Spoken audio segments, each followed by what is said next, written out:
Yu-Gi-Oh! As a game was introduced to the world on February 4th, 1999, with the release of Volume 1, being the first ever set of the OCG, or official card game, exclusively in Japan.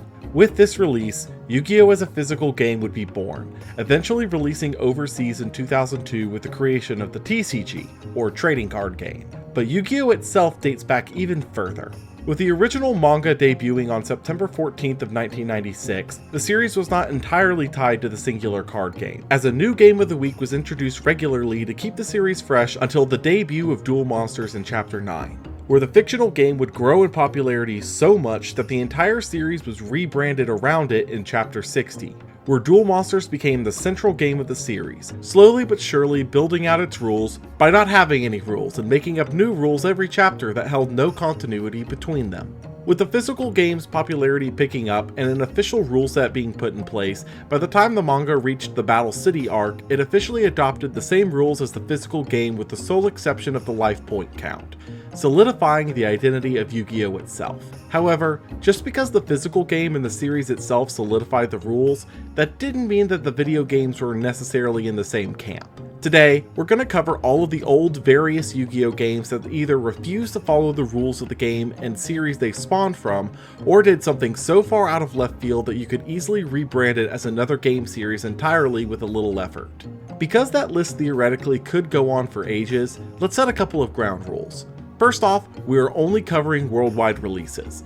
I understand that Yu-Gi-Oh! Video games date back all the way to 1998 with Monster Capsule Breed and Battle, but in order to keep things rolling at a decent enough pace, we're limiting it to games that release worldwide, meaning it needs a Japanese, North American, and European release date. Secondly, we're only covering older titles with this, so while there are differences found in Duel Links, Rush Duels, and Cross Duels, we will not be covering any of those here, although we may cover each of them separately in the future, which we've already done a lot in the case of Duel Links. With that said, we're going to also be going in order of US release dates, so without further ado, let's dive into the first game on our list, Forbidden Memories.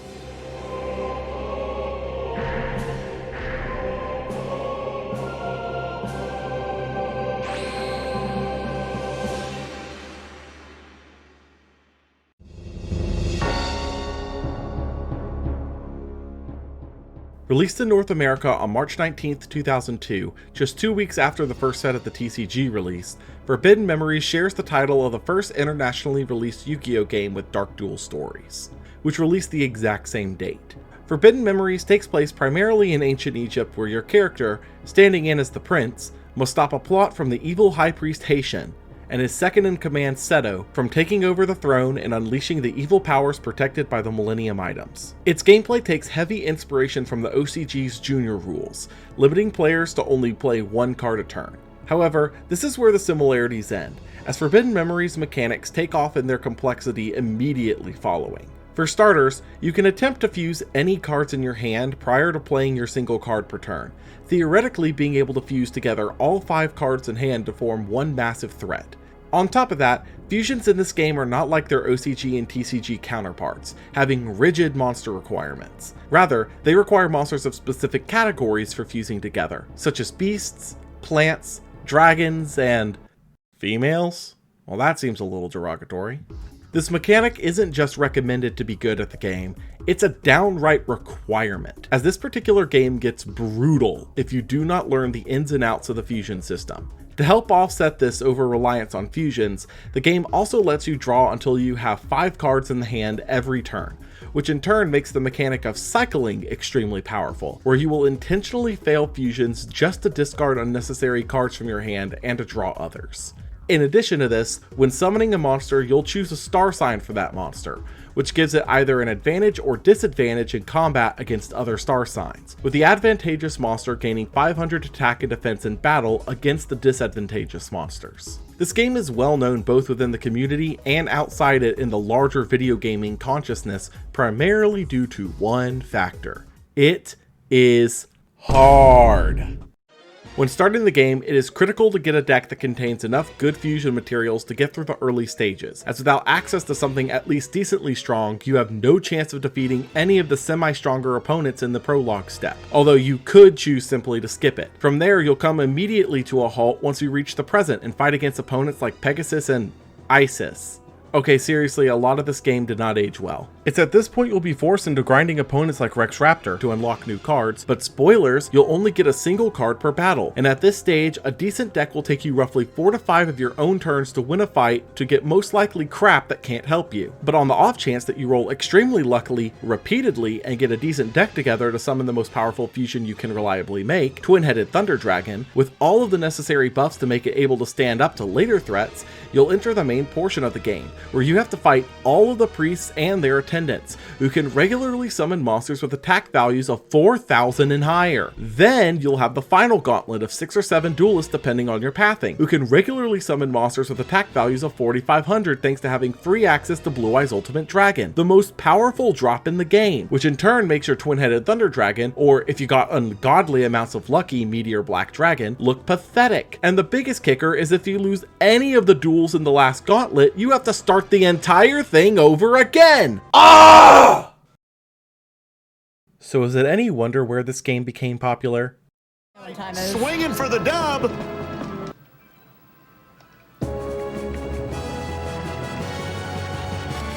Time.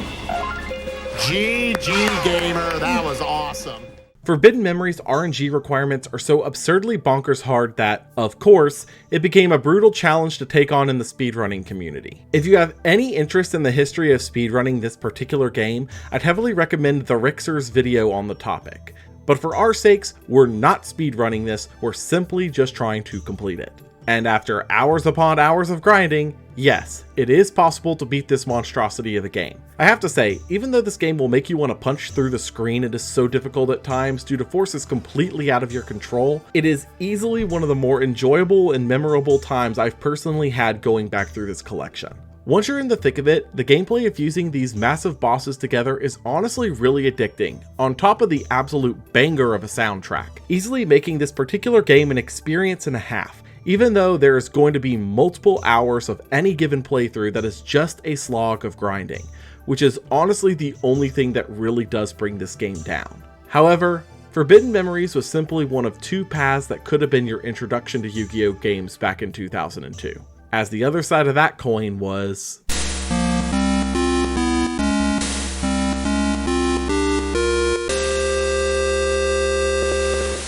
Dark Duel Stories released the same day as Forbidden Memories in North America on March 19th, 2002. And though it came after Forbidden Memories in Japan, it was clear that the system the game used took heavy inspiration from Memories with a few balancing tweaks. For starters, you no longer would draw until your hand was full every turn, instead drawing a single card at the start of your turn if your hand size was less than 5. You could still only summon 1 monster a turn, but now in addition to that, you could also place spells and traps in the same turn you summon a monster, with there only being 1 zone to set traps in, and spells being used immediately on activation.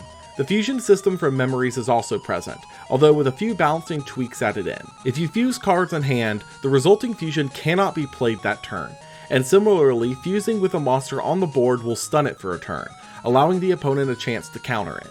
Secondly, failing a fusion will result in your summon for the turn being burned, so the previous mechanic of cycling is effectively gone between this and the draw change. Tribute costs are also now present, requiring 1 tribute for 5 or 6 star monsters and 2 for a 7 or 8 star. And this also applies to monsters you fuse in the hand, meaning the best way to circumvent the tribute requirements is to split a fusion up between turns and fuse it onto the board itself. Lastly, the star sign mechanic from Memories was ditched in favor of the alignment chart, which every monster has 1 lock to it, allowing any monster to beat an opponent in battle as long as their alignment is weak to your own, rather than simply getting a boost. That means that if I attack your 3000 attack forest monster with my 100 attack fire monster, my monster will win the battle and destroy your monster. Seems fair. There's also the parts mechanic, which has you receiving parts for crafting your own cards after each duel, allowing you to combine any top and bottom pieces within the same set to form a brand new card to add to your deck, which is admittedly a unique and fun mechanic to play around with. The primary issue with the mechanics of this game, and quite honestly most of the games of this era that do not follow the rules of the TCG, is that the game itself will not tell you a single part of these rule changes. Rather, you have to intuit them on your own or read about them in the game's instruction manual, which for a console game would be frustrating but understandable. The problem arises, however, that this was a Game Boy Color game, and when sold at resale locations, commonly the game would be sold as the cartridge by itself, as most at the time simply threw away the box and manual of cartridge games.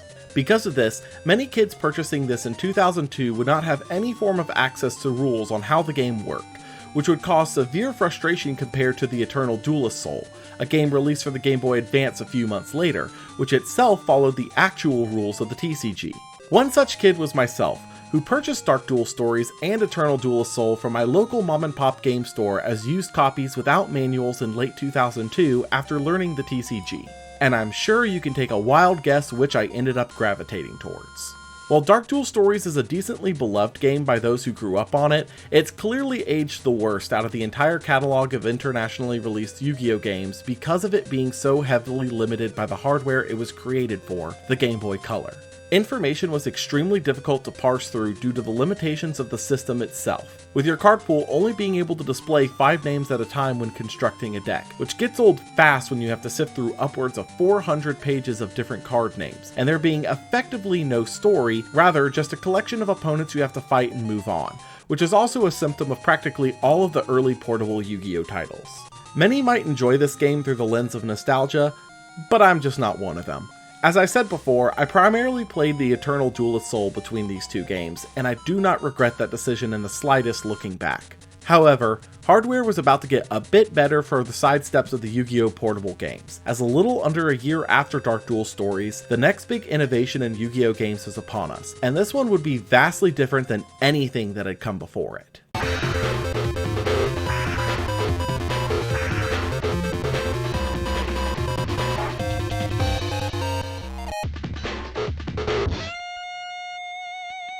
Dungeon Dice Monsters released on February 11th, 2003 in North America, and this game was an experiment of sorts with the American Yu-Gi-Oh! Community. With the previous releases, including the game Eternal Duelist Soul, which actively followed the actual rules of the TCG, all of the Yu-Gi-Oh! Games released internationally were based on the card game itself. This was the first non-card-based Yu-Gi-Oh! Game released internationally, based entirely on the arc from the original manga as well as the anime adaptation's game of the same name, and was also following the release of the physical Dungeon Dice Monsters game in North America. The arc in the anime and manga revolved around Ryuji, or Duke Devlin in the English translation, challenging Yugi to the titular game that he is the creator of, although the stakes are quite different between the manga and anime, as the manga is over ownership of the Millennium Puzzle, whereas the anime is over whether or not Joey has to wear a fursuit. Yeah. Being that DDM was a spin-off of the TCG, many of the monsters themselves carried over in new incarnations thanks to the new dice mechanic, as well as included the introduction of various monsters that were, at the time, unique to Dungeon Dice Monsters, such as Orgoth the Relentless, who was eventually adapted into the TCG. As for the rules of the game, each player starts with a Monster Lord, which serves as a player's life total, or in this game, heart points, of which both players start with 3. Each player will roll 3 dice from their pool, gaining different crests based on what was rolled, with movement crest being used to move a piece, attack crest used to attack with a creature, defense crest used to either block or decrease damage from attacks, magic crest used to activate monster abilities, and trap crest used to trigger on-death abilities. The final crest type is the Summon Crest, which operates differently from the previous, as you must roll 2 matching leveled Summon Crests to summon one of the creatures in that die, with level 1s being the easiest to summon with 4 crests on a die, and level 4s being the hardest with only 1. When you summon a monster, you unroll the die to form the field that you'll be playing on, with the monster being summoned at the center. Monsters here have hit, attack, and defense points, and occasionally abilities, with some able to be triggered using magic crests and other happening on death if you have enough trap crests. You can move a piece by spending movement crests, able to move it to any unoccupied space it can reach that has been built using summons, spending 1 movement crest for each space moved. If an opponent's monster is within attacking range, a player can spend an attack crest to attack it, with each monster being able to attack once per turn. When attacked, the attacking monster's attack points are deducted from the defending monster's remaining hit points, destroying the defending monster if they hit 0. A defending monster can also choose to expend a defense crest to block an attack, allowing them to deduct damage from the attack equal to their defense points value. If a creature gets all the way to the opponent's monster lord, they can attack it directly, taking a heart point away from it, winning the game if they drop its heart points to 0. Now at the time, there was also a physical game that used the same rule set, but there was a rather major issue with it compared to the GBA game. To play the physical game, you needed a set of 12 dice for the basic rules and 15 for the advanced rules, which sounds good until you realize that the starter set only came with 6 dice, meaning that you need to buy 2 to even begin playing the game at a basic rule set and 3 to play the advanced rules, which were purchasable at $40 a set in 2003? Considering you had to put down $80 to $120 to even begin playing the game, compared to the TCG's entry cost of $10 for a starter deck, it should be no surprise to hear that the game absolutely cratered on release, seeing the series cancelled after 4 booster sets released, not even able to import Japan's full 7. As for the GBA game, reception was mixed on release as the primary content consisted of a series of tournaments rather than a developed story mode. But for the Game Boy Yu-Gi-Oh games, this was to be expected at this stage, as both Dark Duel Stories and Eternal Duelist Soul operated the same. However, the game itself has grown a bit of a cult following thanks to the game it facilitates being actually pretty fun, especially when played in multiplayer against others rather than just against computers. Regardless, this little experiment of Konami's would help them with future endeavors and spin-offs to the TCG's rule set, namely in not creating a physical version that is overly expensive compared to the cards. With this in mind, their next video game shakeup would come out a few months after this in Japan, though only a week later in North America, and would clearly demonstrate their ability to learn from mistakes of the past and create a certified classic in the hearts and minds of Yu-Gi-Oh fans of all types.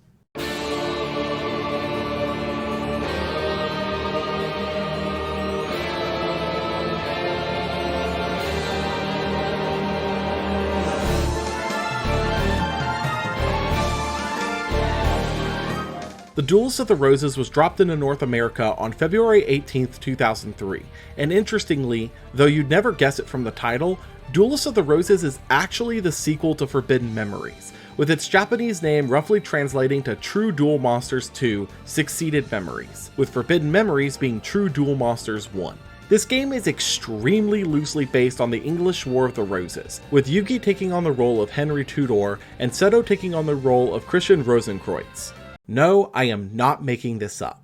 This particular game's setting is an extreme outlier of the entire series, as while most of the DM-era games either take place in ancient Egypt or in present day, Roses is the only one to truly break that convention by using a setting so far out of left field that it makes a significant impression on the minds of anyone who's ever played it. As a loose interpretation, you are the chosen duelist who has been pulled out of time to fight in the War of the Roses, where you can choose to side with either the Lancasterians or the Yorkists, aiming to defeat the enemy holders of the Rose cards to complete a ceremony and be returned home.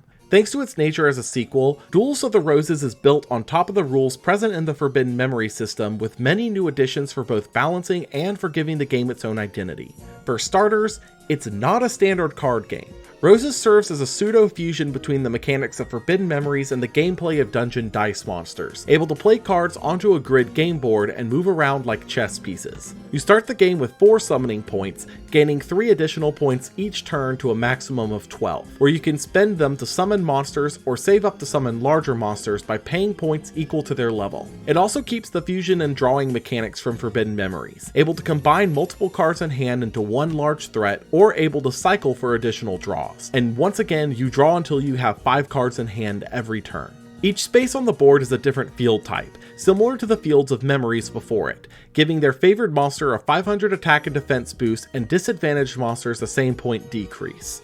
A monster with advantage on terrain can now also move 2 tiles in a turn rather than just 1, as long as it's face up and starts its turn on that tile. In addition to the board types present in Memories, there's also new board types here to help deepen the board game-like structure, such as labyrinth tiles that block movement through them unless your monster has an ability to bypass this, toon tiles that give advantage to toon monsters and disadvantage to all others, and crush tiles that operate like Crush Card Virus from the TCG, destroying any monster that enters it with 1500 or more attack. As for this game's monster battle advantage system, the advantage system has been boiled down to simply the monster's attribute, with there being no attack increases or decreases, rather a punishment for winning a battle you were at disadvantage in. If your monster battles another monster who has a type that is advantageous over your own, your monster will be spellbound for a turn after, meaning it will not be able to move or attack on the following turn. Direct attacks can be launched on the opponent by attacking their deck master, similar to how Monster Lords worked in Dungeon Dice Monsters. However, this time it operates like direct attacking in the TCG, dealing direct damage to the opponent's life points. This time around, monsters usually have effects too, which can occur on flip, battle, destruction, or be applied like a static effect. As for spells and traps, they operate effectively the same as they did in Memories, with spells being flipped to trigger, with field spells this time turning a set of tiles around them into their designated type with the exception of labyrinth spaces, and traps staying set until their trigger requirements are met, flipping automatically and triggering from anywhere on the board. Lastly, there is a deck cost limit applied to your deck building this time around, with each card you place in your deck having an associated cost, and your deck must have a total cost under the limit set by each stage, put in place to help prevent bulldozing earlier levels on repeated playthroughs. Critical reception-wise, Roses received heavily mixed reviews on release, being praised for its graphics and appeal but chastised for its tedious gameplay, especially compared to other Yu-Gi-Oh games of the era. That, however, did not stop its performance, as Duels of the Roses is one of the best-selling games on the PS2 itself, with 1.4 million copies sold worldwide, receiving a greatest hits release in mid-2006, even outselling other popular games on the console like Sly Cooper and Jak 3. As for its reception in a retro gaming sense, Duels of the Roses is easily the most fondly remembered of the DM-era Yu-Gi-Oh games, mostly thanks to its unique gameplay compared to the other games of the time, as well as its unique setting and story. Not to mention, the music just absolutely slaps. While it's not my personal favorite of the DM-era games, I do hold a fondness for Roses too, primarily because it made the idea of a more tactical tabletop-style Yu-Gi-Oh seem profitable in the eyes of Konami for overseas release, which would come to fruition within a few years. However, the PS2 wasn't the only system in 2003 to get a non-Yu-Gi-Oh! Yu-Gi-Oh! Game, as each console at the time would receive their own unique Yu-Gi-Oh! Game to help determine which one held the best potential for Yu-Gi-Oh! As a franchise moving forward. With PS2 getting Roses, the Xbox getting Dawn of Destiny in 2004, which while having some unique modes to it was at its core a TCG-styled game, and the GameCube getting its own beast entirely.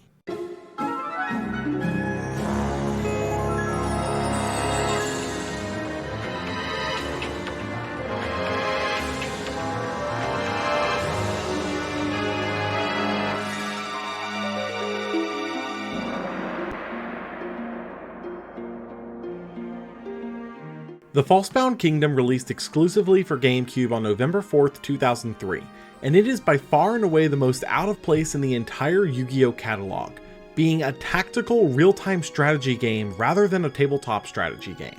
Instead of cards, dice, or any other stand-in, you are instead commanding an army in groups of 3, each led by a marshal, to gain control over territory in the fictional kingdom of a kingdom. If it sounds kind of thrown together, that's because the game takes place in a virtual reality game in-universe where Yugi and his friends have been trapped in the virtual world, similar to that arc in the anime.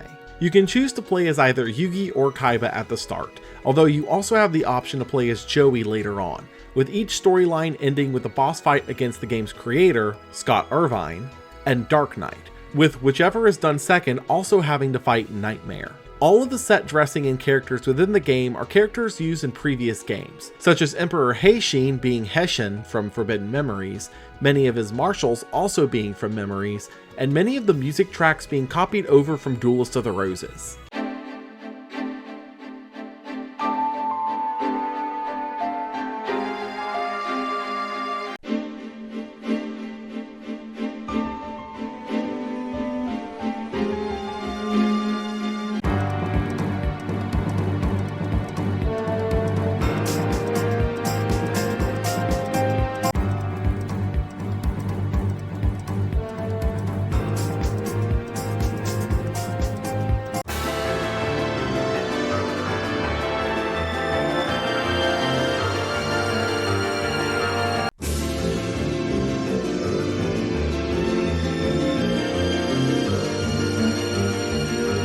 As for its actual battles, the game operates like that of an RPG like Final Fantasy, with each character taking turns within a timed battle, attacking, defending, and using items and special skills unique to each monster.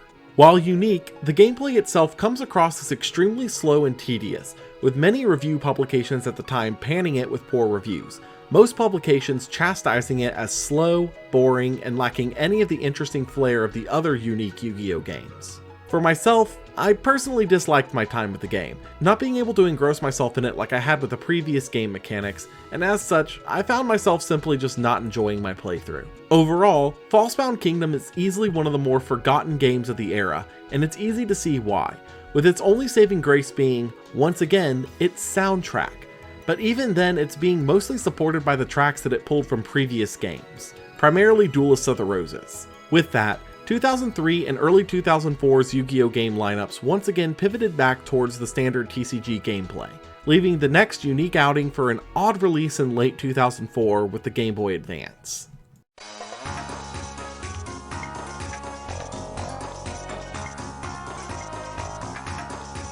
Destiny Board Traveler was launched in North America on October 26, 2004, and in a sea of spin-offs and non-Yu-Gi-Oh! Yu-Gi-Oh! Games, especially on the Game Boy line, Destiny Board Traveler is probably the one that sticks out like a sore thumb the absolute most. For starters, there's no real customization to the game. A lot of what you're going to be able to do is going to be determined by the character you select when entering the game. Secondly, no story mode.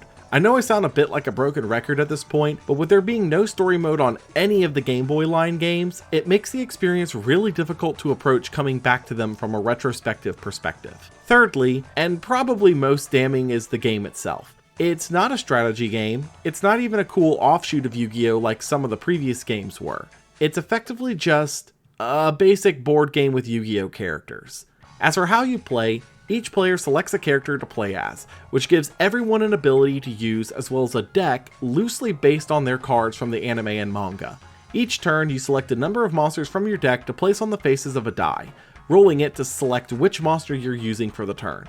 After rolling, you move a number of spaces equal to the monster's level and have the option of battling the monster on whatever space you land on, with some advantages and disadvantages able to be rolled in that battle, with the winning monster occupying that space moving forward, giving you level points based on the level of your placed monster.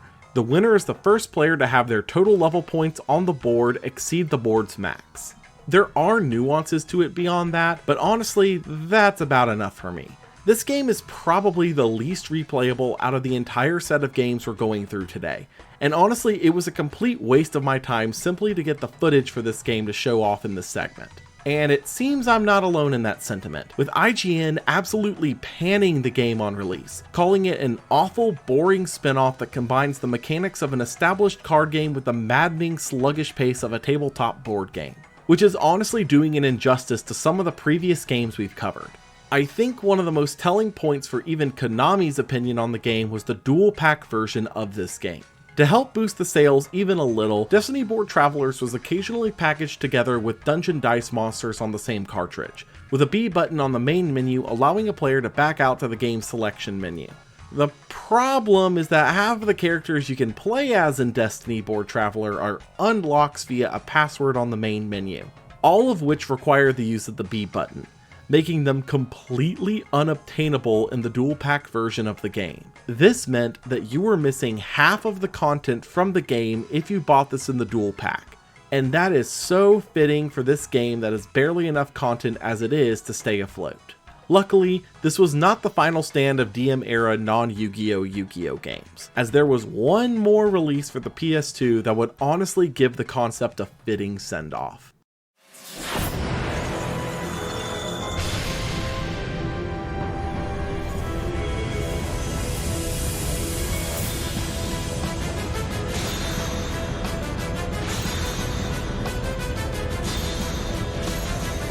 Capsule Monster Coliseum was released in North America on November 26, 2004, being the third Capsule Monsters game and the first one to be released outside of Japan. The game itself predates the Capsule Monsters spin-off in the anime, serving as a pseudo-reboot of the concept for the newer iterations of the characters, as the previous incarnation, Monster Capsule Breed and Battle, was heavily based on the characters in game from the original manga arc before the pivot to Duel Monsters took hold. Story-wise, you take the role of Yugi once again, playing in a tournament for the newly discovered game of Capsule monsters, which he does not know how to play at the time.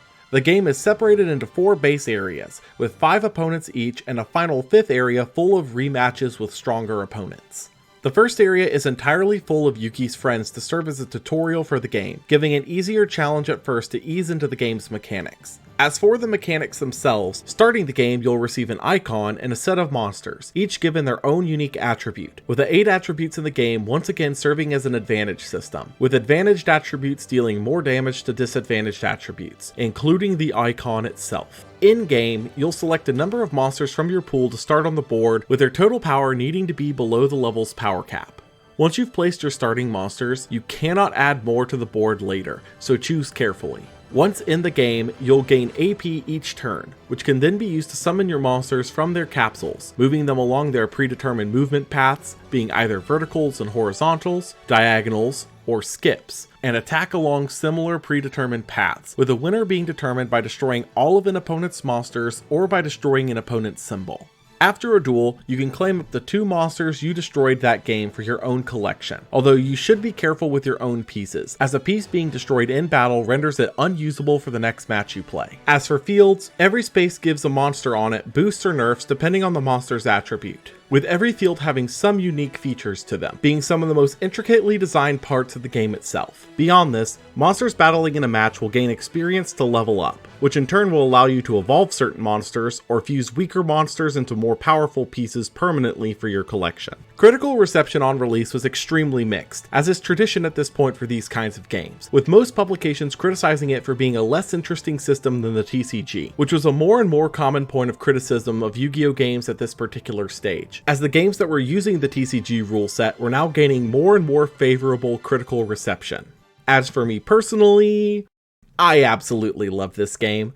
As someone who's fully engrossed in Yu-Gi-Oh! And has been since 2002, this game being separate from the card system that defined most Yu-Gi-Oh! Games of the time is a serious breath of fresh air. And on top of that, the game itself has so many different secrets hidden within it that hunting them down for your collection is an absolute joy to complete, such as gathering together pieces for the more difficult fusions in the game, with the most coveted being, of course, the summoned Lord Exodia, being the most powerful monster in the game. Though unlike all other Yu-Gi-Oh games, it is not an auto win and can actually be defeated in combat. I know that it seems a little bit unfair that I'm praising this game for being different while also chastising both Falsebound Kingdom and Destiny board travelers for doing the same thing, but the difference there is that being different alone isn't enough. It has to be fun to play.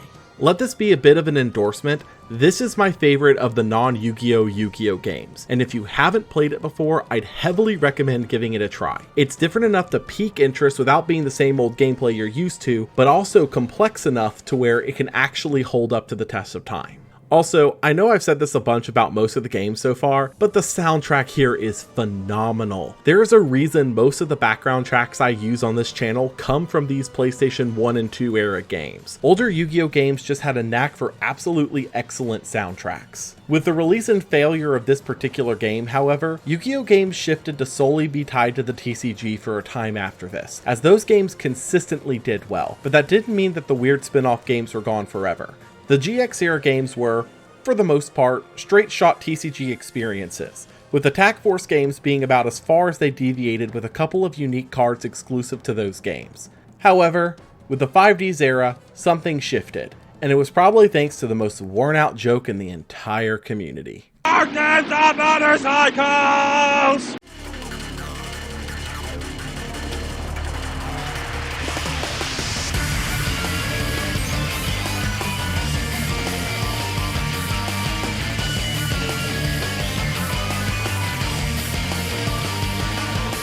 Wheelie Breakers released in North America on May 19, 2009, and being one of the first 5Ds games alongside Stardust Accelerator released the same day, it was the first game to try and sell the growing Yu-Gi-Oh! Audience on the idea of duel runners. As such, while Wheelie Breakers does use cards from the TCG and anime, they are heavily modified for this particular game, because rather than a strategy game, Wheelie Breakers is a racing game.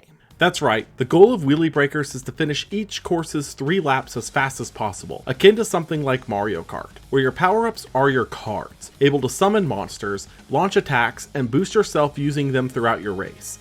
The main way to do this is done through summoning a monster to your field, which you can only control one of at a time, and launch attacks at your competitors aiming to destroy their monsters and deal damage to their life points, causing them to spin out for a period of time before they can move again. This game's mechanics beyond that are extremely simple, with spells giving you immediate effects to help your situation, be it speed boosts, decreasing an opponent's speed, blocking attacks, etc., and traps being triggered by opponents' actions. As for the game itself, the actual racing is extremely clunky, with crashes happening often for the inexperienced.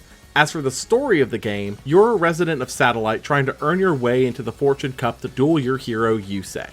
Aside from that, it's about as bare bones as you can get. Critical reception on release was mixed, citing it as a decent kart racer with an interesting strategy to it, although the mechanics were a bit convoluted at the time and not very well explained.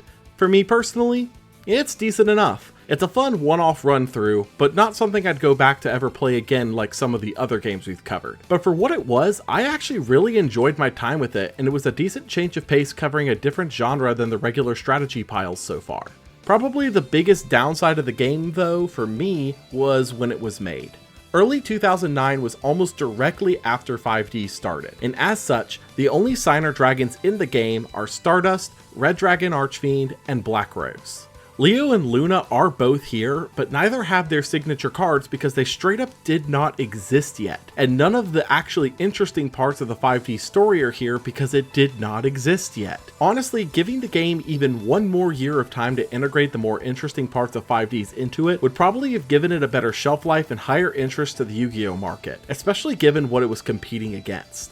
Wheelie Breakers did not sell very well, primarily because it was in direct competition with Mario Kart Wii, an infinitely more successful game that tried to use the hardware it's on to its advantage. And honestly, it shows the differences right away, leaving Wheelie Breakers as yet another piece of forgotten Wii-era media.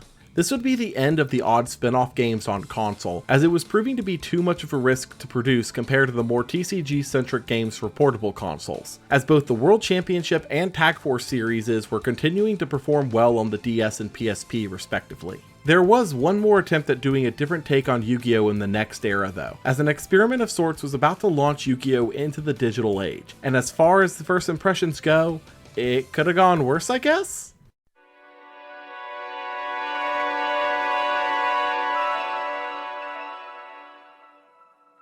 Developed by Freema Studios and released on May 30th, 2012 for Facebook and Congregate?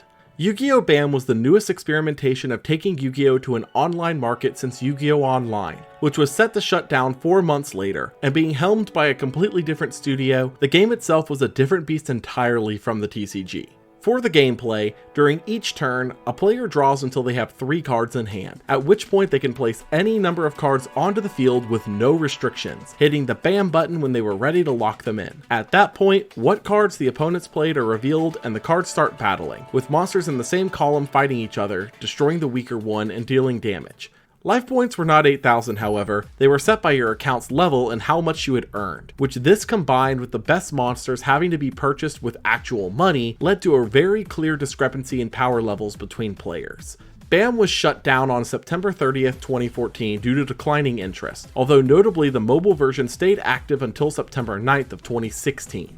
It's heavily believed that BAM as a concept had many aspects of it taken and molded with the actual TCG to help form Duel Links, which launched in Japan just 2 months after the mobile version of BAM was shut down, which itself became infinitely more successful than BAM ever was. And with that, Yu-Gi-Oh! Effectively stuck to its guns for many years after, using Duel Links as a pseudo-testing grounds for new ideas that they test on the market, like speed duels for the physical game, the eventual development of rush duels as a physical game in Japan, which has just recently come to Duel Links as its own game mode, and even the experimentation of the game Cross Duels, which itself only lasted about 2 years. It's unclear if we're ever going to see experimentation like the older eras ever again, but at the very least, there is the modding and development community. There exist multiple mods for the older games like Forbidden Memories 2 and Duels of the Roses Redux that aim to update the game with newer cards, newer stages, and fixing issues with the games. And it's clear that there's a lot of love for these games still in the community, with many regarding them as some of the best Yu-Gi-Oh! Games ever, even when compared to Master Duel and other modern incarnations. With that said, I don't believe Konami is ever going to revisit the ideas of these previous games, but with experiments like Cross Duel existing, I do hope that they try to continue and innovate the game we all know and love. A huge shout out to my Dark Law level patrons, Jukes, Otaku GamerX, Prinrin, and Ryza339, as well as all of my other patrons over on patreon.com. If you want to help support the channel and see my videos a day early, consider supporting me on Patreon, where support tiers start at just $1 a month. If you enjoyed what you saw here today, consider subscribing to the channel. Thank you all again, and I'll see you next time.